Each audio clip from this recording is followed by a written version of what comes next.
Sekiro Shadows Die Twice is the latest game developed by From Software, and of course, since it is a From Software game, many have rightfully so been comparing it to both the Dark Souls and the Bloodborne series. Well, I definitely think they are similar in some aspects, being both stylistic and atmospheric.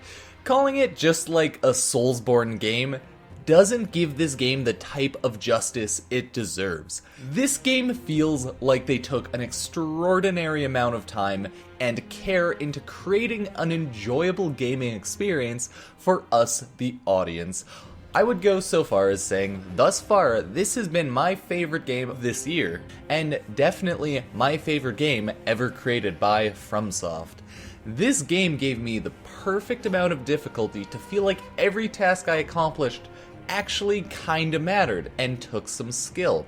It didn't handhold you, and oh my god did it not care about your sanity one bit. Everybody, this is Sekiro Shadows Die Twice.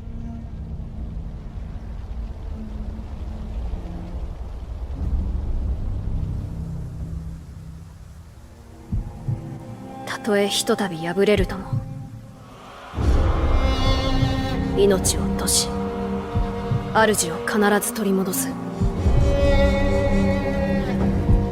それが我が忍びなれば。」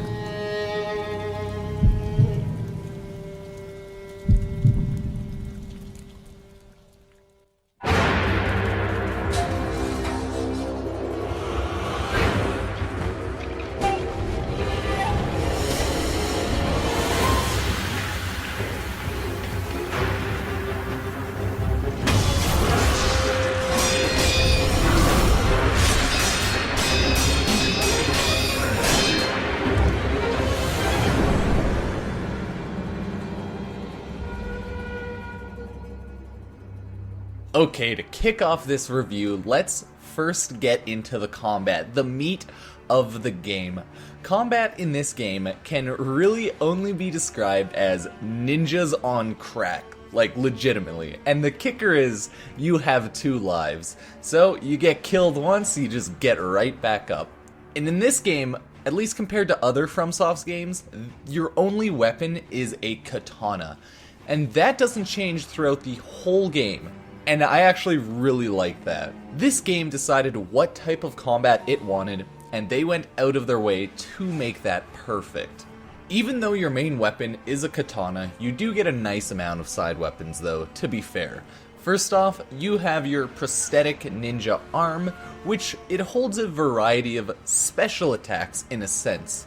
It can do things such as blow fire, it can swing an axe, throw ninja stars, and many more. And also, it has a grappling hook in which you grapple to locations on the wall. You know, not super useful sometimes, other times incredibly useful, always depends on the moment. Now, this weapon does take resources to use, so it's not something you can scummingly spam. You don't need resources for the grapple hook because that's kind of a necessary part of the game. So that's a mechanic that they need in the game. So that doesn't take any resources, obviously. Every other attack, though, definitely does.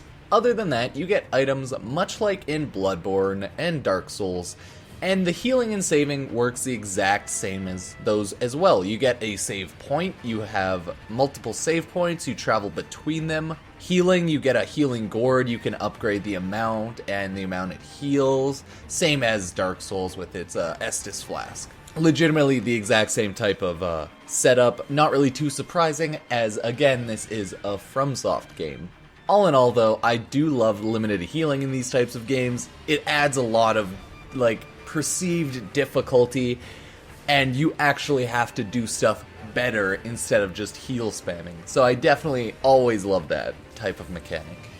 Unlike those games, however, Sekiro is highly skill-based when it comes to combat. In that sense, I'm saying in Dark Souls a lot more, it's like scummy, you roll around, you try to take advantage of invincibility frames.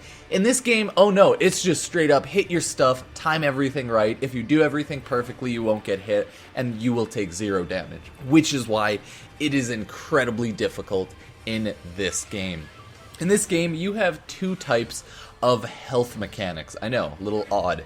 The first is your vitality, also known as your health. It's just your base red bar that counts as your HP in the bottom left of your screen. Pretty normal. If you lose all of that, you die, and then you get revived, you lose it all again, and you die again. Yeah. But there is a second bar, and that's when all of the fun comes in. The second bar is your posture bar. It's the yellow bar that pops up in the middle of your screen when you're fighting enemies and they block you and you block them and what have you. And it's similar to a shield break type mechanic. So let's get into that. Essentially, you can block enemies, and when you block too much, the bar will max out and then it will break. When it breaks, it will stagger you as a player for about a second or so, opening you up for attack. So if they attack you, you're going to get hit. The best part about this fact, though, is the enemies also have a posture bar. Difference is, when you posture break an enemy, it gives them a big red dot on them, which is the ninja assassination bar, or dot. If they have a big red dot on them, it means you're going in for the kill, essentially. If it's a regular enemy, they'll die in one go, and if it's a boss, it'll take off 1 bar of their HP. Other than that, blocking, you can deflect an enemy by timing your block perfectly right before they hit you. Now, this is the optimal way to play, as blocking is essentially just a deflective shit version of deflecting. You know, blocking, you're not going to take damage usually. Some attacks do damage you through blocks and deflects, even if you do it perfectly, okay? But that's usually on very specific bosses and really doesn't happen that often. You can essentially block/deflect almost any attack in the game, including guns, cannons, bullets, arrows, horse attacks, a giant monster punching you. So you can block/deflect essentially everything. That being said, though, if you can block and deflect and play the game perfectly, hats off to you, because fucking hell, that's goddamn near impossible, and you will die. Essentially, though, you do have 2 ways of killing the enemies: damage them physically to death, or destroy their posture and kill them there. Generally, these go hand in hand, so you'll figure out which one's more effective. Some enemies, it's better to posture break them and deflect their attacks and then counter, so that you posture break them and kill them. While other enemies, it's best to just swing at them until you kill them. So, a couple different ways you have to kill people. Oh yeah, side note though, them blocking and taking damage also reduces their posture bar, and if you do that, reduces yours as well. So, yeah, important to note, but it'll all become very apparent once you play the game. All of the combat really does run smooth, and it's really fast-paced, almost seamlessly changing from attacks to blocks to deflects, really everything. It's really fast-paced, and fuck, I love the fact that one split-second decision can just kill you. I would actually say the combat in this game is the most engaging out of all of the Soulsborne games, and of course the fastest pace, without a doubt, with almost no room for mistake, because there have been many times where I didn't block one attack and then I got comboed and died. So it's really nutty sometimes. The last thing I want to touch on for combat, though, is the grapple. That's right, we're bringing it back. So the main point of the grapple is for movement, and holy shit, I love it. There are grappling points in the game that you grapple to, obviously, like any other time, like an Assassin's Creed game if you want to think about it. I don't know why I went with Assassin's Creed. That game has very noticeable points is what I'm getting at. So this makes it so that you can both engage enemies through grapples, or you can run away from them using the grapples, and it's really fun. Oh, also, this game has 6 stealth mechanics because, of course, you're a ninja. So, you can stealth grapple kill people, right? You jump up to your roost, the grappling spot, you perch on there, an enemy walks by, you jump down, and midair assassinate them. It's awesome. The best thing about the stealth is, it's essentially like Assassin's Creed. You crouch down, you hide a little better. Oh, you go in some weeds, some grass, you're gonna hide a little better. But, unlike some other games, you can assassinate bosses. What that does is, it essentially cuts 1 bar of their HP in half. or off, really. So it's usually more of a mini boss thing, but it can definitely happen on some bosses where you can get around them and backstab them and assassinate their first HP bar. It's really awesome when you can. Makes the boss a hell of a lot easier. And it's definitely worth mentioning. So if you do plan on playing the game, you can assassinate mini-bosses and bosses. So yeah, keep that in mind. On multiple occasions, like multiple times, I would say 5+, I found myself assassinating a boss for 1 health bar, and then one-shotting the other health bar because I was just so jazzed and ready. Yeah. All in all, the combat for this game is... oh, it's so good. You don't even know. It is so beautiful.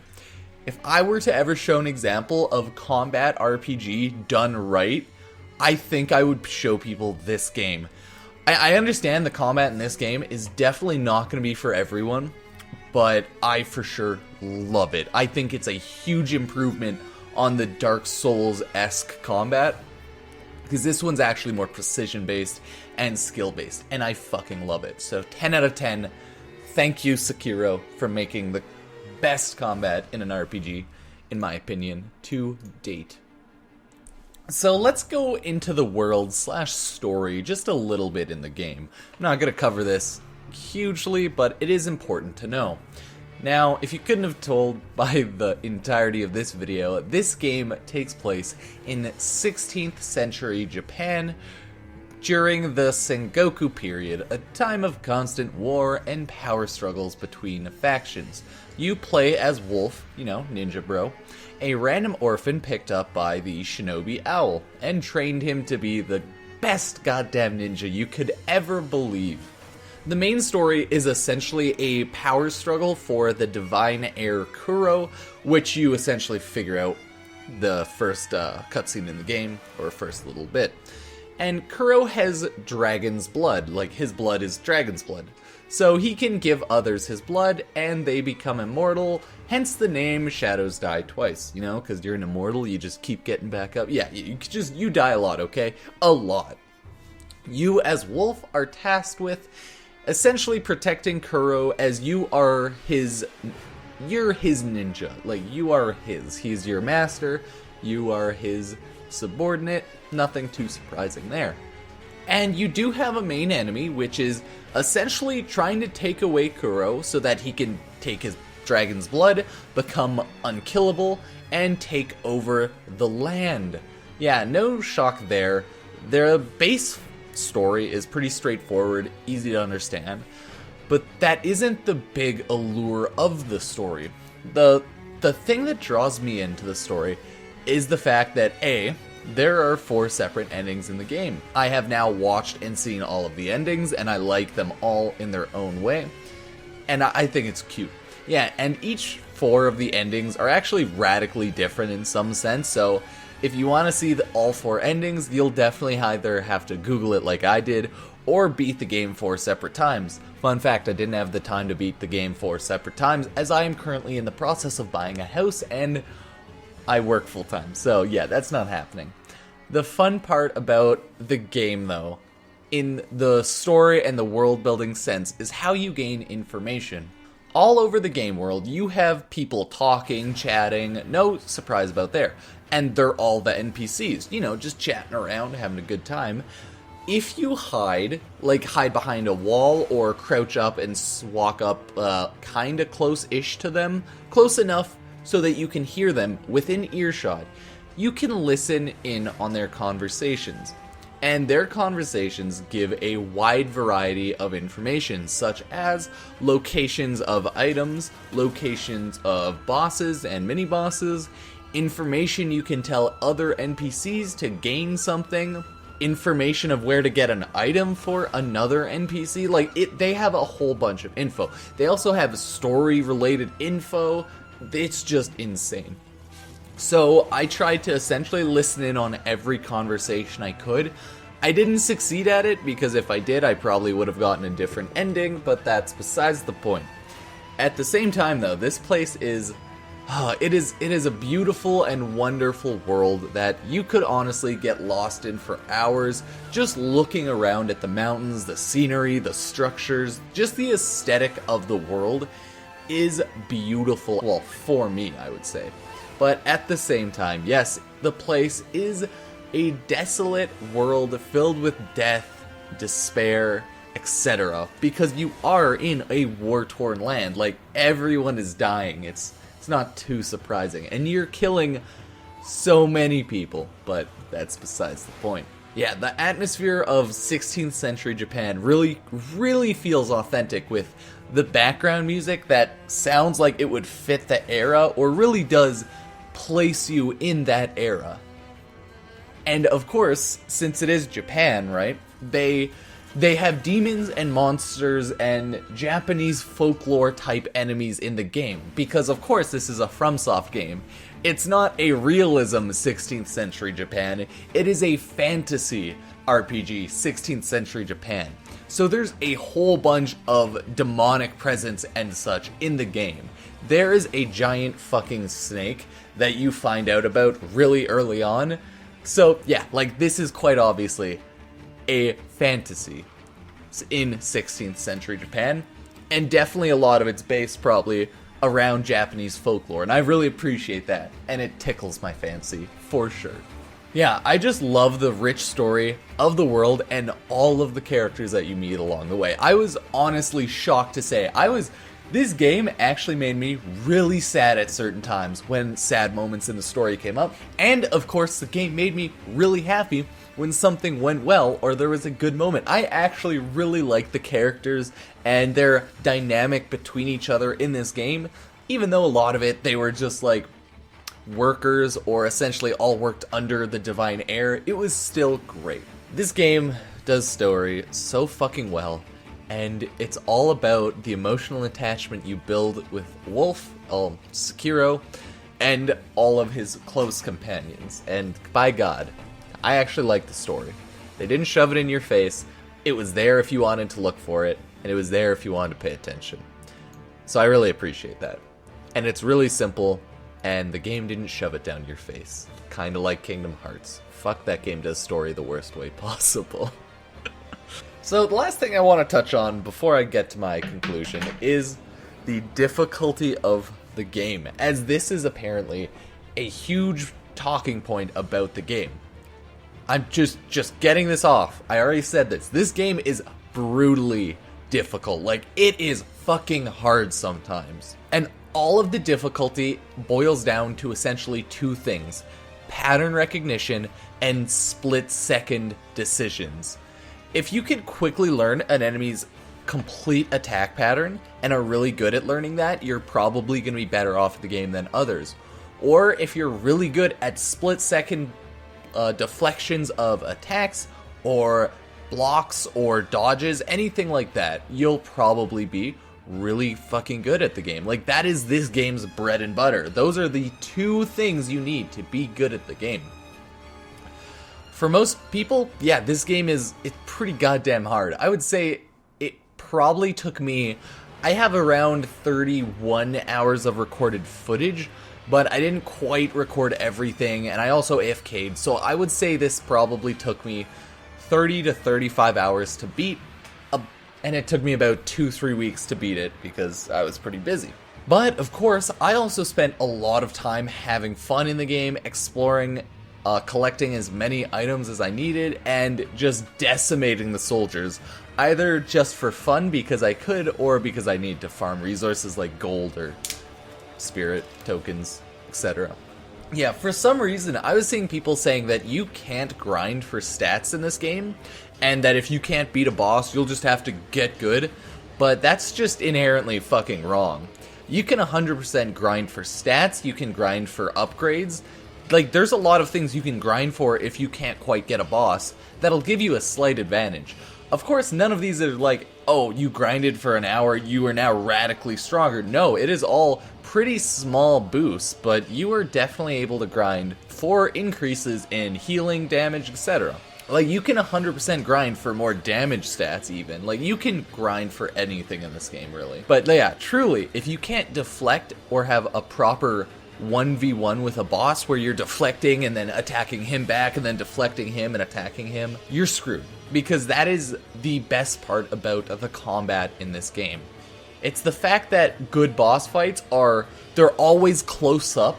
Like, a lot of the time, there were bosses that I definitely fought by running around a lot, but the funnest bosses were the ones where I was always in their face, attacking and deflecting. I loved the fact that this game was difficult. Like, most bosses, to be honest, did take less than 30 minutes, with some of them going up to an hour or two, and only 2 bosses took me 2 to 3 hours to beat, one of them being the final boss. And goddammit, is the final boss a bad time. Like, he is so hard, but it is pure skill at the same time. So I can't really hate on that. Like, the last boss is a brutal fight that allows for almost no mistakes. And really, I love it. Like, the final boss was a lot of fun.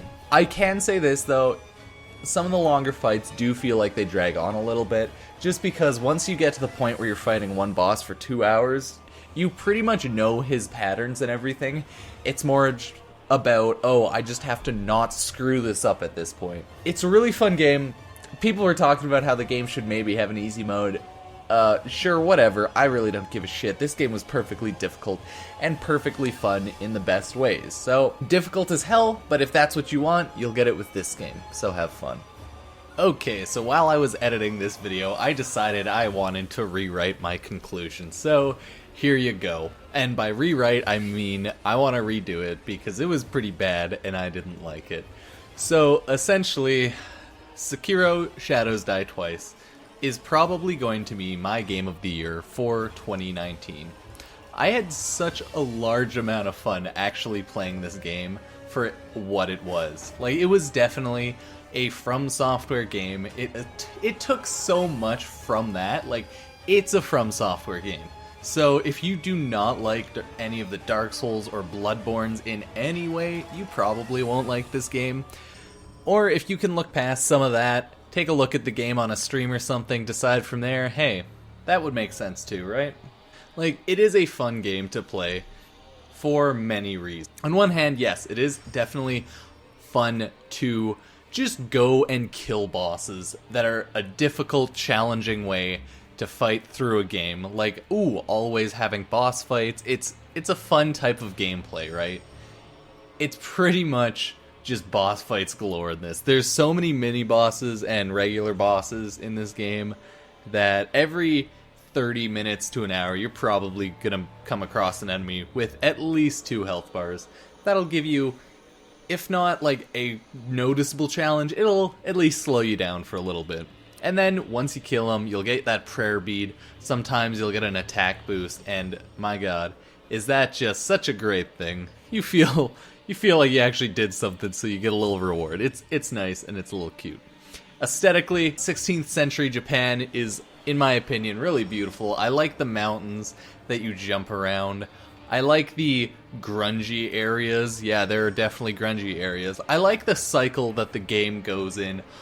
I like the mechanics it puts in place for all of the areas, because certain areas have certain type of mechanics that you'll have to learn about. You'll understand. Mostly it's just like, oh, this area, there's a lot of grappling. This area, not so much grappling. You know, things like that. The amount of stuff to actually do in this game is huge. Very early on in the game, you'll find a koi fish. That koi fish, or like a golden koi fish, something like that. You'll find them, you'll kill them, and you'll get scales. You'll find a merchant for that scale, and then the merchant has so many items. He has 2 separate shops. Once you buy out his first shop, he opens up a second shop with better koi, like, scale items. And there's places you can go throughout the game. There are certain mechanics the game doesn't unlock until, like, halfway throughout the game, and it's just stupid funny. Like, there's no reason the game had to do that, but they did it. Just so you can go back, you can backtrack a bit, you can go look around for items if you want. It's kind of hilarious and really fun. Oh, and the mechanic also unlocks more mini-bosses, and optional bosses, and it's just so wacky. Like, I love this game. The death mechanics are beautiful. Every time you do an assassination, it's so rewarding. Like, it's such a good feeling. It feels good, man. And it looks good. It is very aesthetically pleasing. It does make it look like you're actually an assassin, assassinating a shinobi or a warrior or whatever. You're killing someone, you're destroying them. The ninja assassins, all the boss assassinations, most of them are really unique, and they're all actually really beautiful as well. Like, everything in this game is done so well for what it wanted to be. Like, the relationships you build with the characters around in the world, those mattered. Like, they actually mattered. You talk to the characters not even that much, and you're like, oh, this guy's actually, he's a pretty cool guy. And then maybe he gets killed. Maybe he doesn't. Maybe he gives you some items. Maybe he goes away. Maybe he becomes, I don't know. Like, they all have paths that they go on. It's insane. And I loved all of it. It was just such a unique story that I feel like I haven't seen in a long time. I feel like they took the Dark Souls formula and just refined it. Like, they made it as perfect as they could get it. Like, the combat is really good. Dark Souls combat, it's all like blocking, rolling, and attacking, really basically, right? And in this game, it's all timed, skill-based. If you're not fast enough, you're not paying attention, you're gonna die. You can block any boss's attacks to some degree. Like, some will still go through and damage you a little bit, but you can block and deflect all of them in a one way or another. It's fun, and I loved it. Everyone, I rate this a 9.5 out of 10. It's pretty much my perfect game, but I realize they could probably have done a little thing here and there a little better. Probably the assassination part, they could have made that a little more sensitive or made a little more sense. Either way, rate it 9.5. That's the end of this review. If you liked it, like, favorite, rate, subscribe, all that jazz. I'll see you guys next time.